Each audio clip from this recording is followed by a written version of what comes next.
Bien, hoy día analizaremos el sistema renal. Bueno, el sistema renal eh, cumple diversas funciones. La más conocida, por supuesto, es la de la formación de la orina. La formación de la orina implica varios procesos. Por ejemplo, la filtración, la reabsorción y la secreción. Por lo tanto, la formación de la orina implica filtrar la sangre, remover, ¿no es cierto?, aquellas sustancias útiles de la sangre para retornarlas al torrente sanguíneo, y también permite eliminar sustancias de desecho que pueden ser potencialmente tóxicas para el organismo.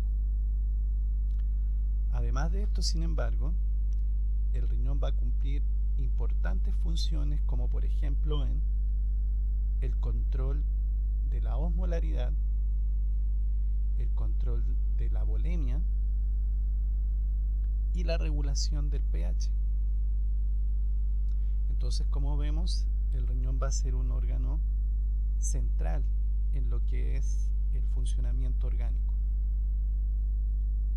Pues bien, para entender esto, vamos a ver algunos aspectos anatómicos generales y algunos aspectos histológicos también importantes.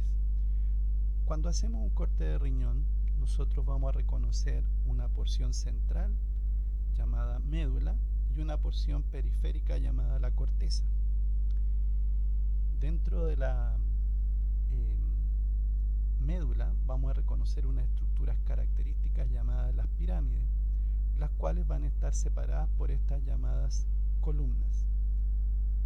Bien, si nosotros nos fijamos, estas pirámides, ¿no es cierto?, van a converger en este punto, en estos vértices, ¿no es cierto?, eh, conformando lo que vamos a llamar las papilas.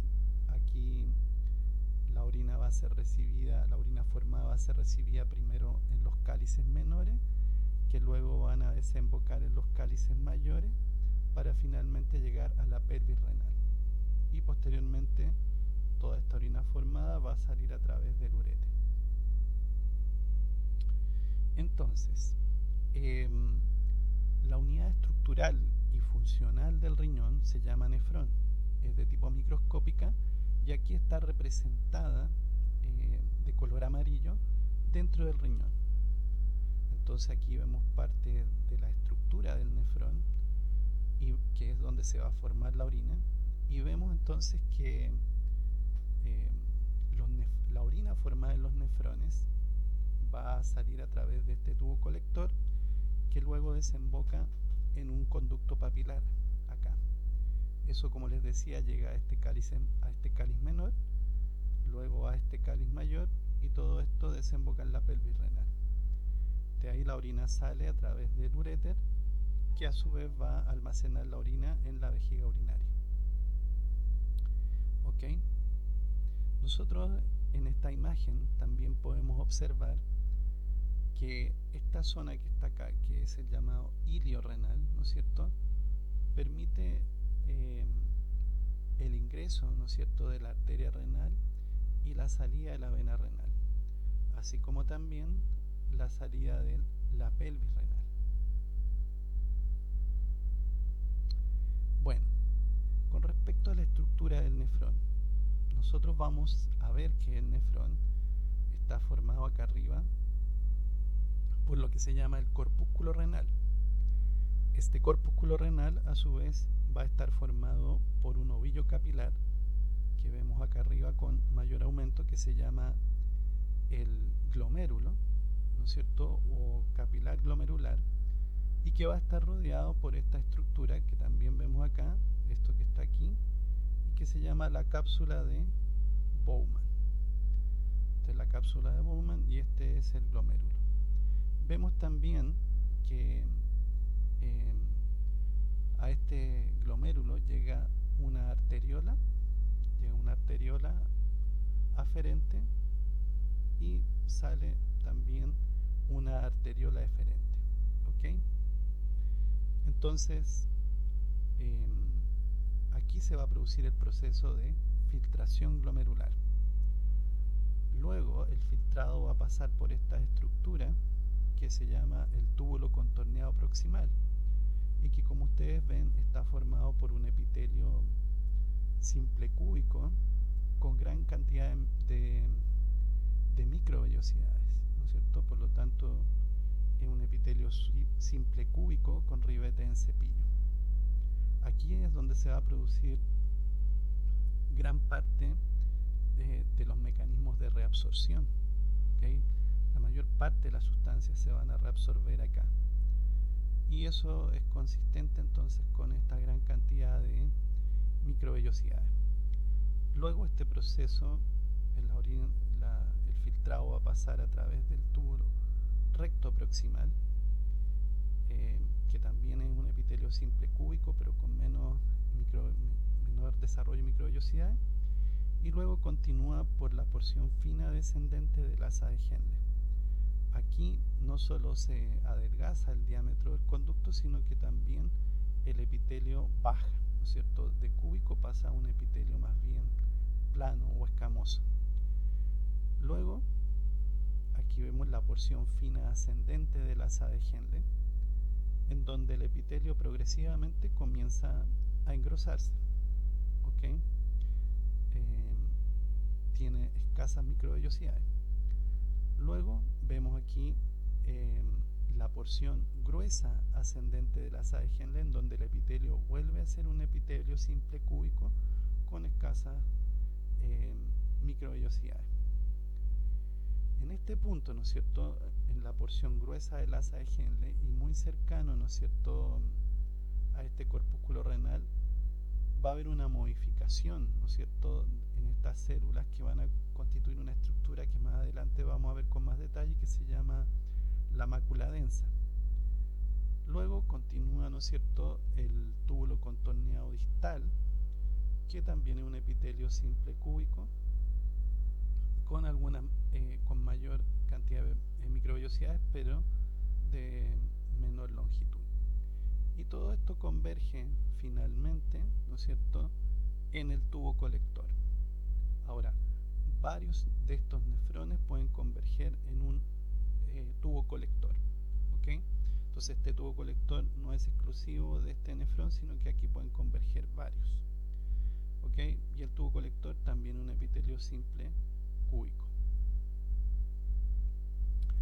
Bueno, con respecto a los tipos de nefrones, los podemos clasificar en función de su localización dentro del riñón. Por ejemplo, aquellos nefrones cuyos corpúsculos renales están inmersos completamente dentro de la corteza renal y que la mayor parte de su estructura, de sus túbulos, ¿no es cierto?, por ejemplo, los tubos contorneados proximales, los distales y parte de sus asas de Henle están también en la corteza renal. Por esa razón a estos le vamos a llamar los nefrones superficiales, o también llamados nefrones corticales. Noten además que en general las asas de Henle, comparativamente con el otro que vamos a analizar, son más cortas. En el caso de los nefrones yuxtamedulares, los nefrones yuxtamedulares, como su nombre lo indica, están próximos, ¿no es cierto?, a la médula, o sea, están dentro de la corteza. Estos corpúsculos renales, perdón, el corpúsculo renal está dentro de la corteza, pero muy próximo ya a la región medular. Y como podemos ver acá, ¿no es cierto?, principalmente el túbulo contorneado proximal, ¿no es cierto?, está dentro de la región cortical, pero ya todo lo que es el tubo recto, la porción fina descendente, fina ascendente y gran parte de la gruesa ascendente del asa de Henle están dentro de la región medular, ¿ok? Entonces aquí el asa de Henle está prácticamente entera, o la gran parte de esta está dentro de lo que es la médula, ¿no es cierto?, un poco a diferencia del nefrón cortical. Otro punto importante es la irrigación. Entonces, por el ilio ingresa a la arteria renal, que se empieza a ramificar y empieza a generar varios vasos sanguíneos de menor calibre, ¿no es cierto? Pero me voy a centrar en lo que son las arterias interlobulares. Las arterias interlobulares, que están representadas acá, se van a ramificar y van a dar origen a las arteriolas aferentes. ¿Por qué me interesan las arteriolas aferentes?